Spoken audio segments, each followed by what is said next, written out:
Opotrebované výhybky, pomalé úseky. Zlý stav koľají na Slovensku by sa mal postupne zlepšovať. Správca infraštruktúry ŽSR tento rok minie na tzv. Odloženú údržbu tratí dvakrát viac ako v lani. Viac oprav však znamená aj viac výluk. Podľa analytika sa investičný dlh nedarí riešiť dostatočne rýchlo. Železnice sú dlhodobo podfinancované zo strany štátu. Slovenskú železničnú sieť trápi dlhodobý investičný dlh. Opravu si vyžadujú staré výhybky, koľajnice aj samotné železničné stanice. Komfort na staniciach by chcel zlepšiť aj generálny riaditeľ železničnej spoločnosti. Najväčšiu časť opravia z peňazí od Európskej únie. Podľa neho sú tu však aj iné možnosti. Zaoberáme sa aj myšlienkou PPP projektov, napríklad staníc.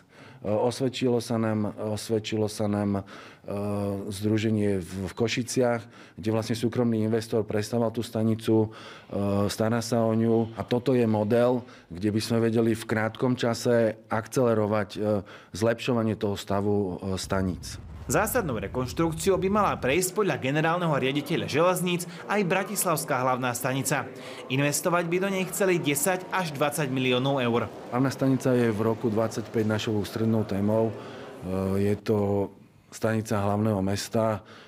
Dnes vyzerá ako vyzerá. Dosť cestujem a je to jedna najhoršia stanica z európskych krajín. Na to, že to je hlavná stanica, si myslím, že by mala byť modernejšia tá hlavná stanica.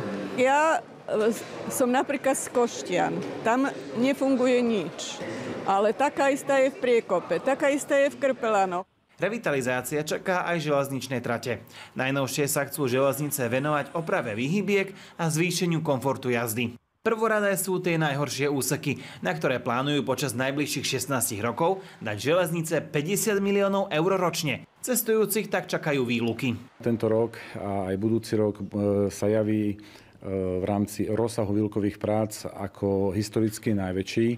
Inak to ani nie je možné zrealizovať, pretože tie výluky a tá modernizácia je preto, aby tá infraštruktúra bola v takom stave, v akom má byť. Do tzv. Odloženej údržby však podľa analytika musíme každý rok investovať viac ako 80 miliónov eur. Keďže sa jedná o odloženú údržbu do koľajníc, výhybiek, tratí, ktoré nepodliehajú momentálne plánu modernizácie, tak bohužiaľ tie peniaze nebudú stačiť, lebo neustále to, čo aj tohto roku opravia, sa o 10 rokov znova dostane do stavu potrebného na výmenu.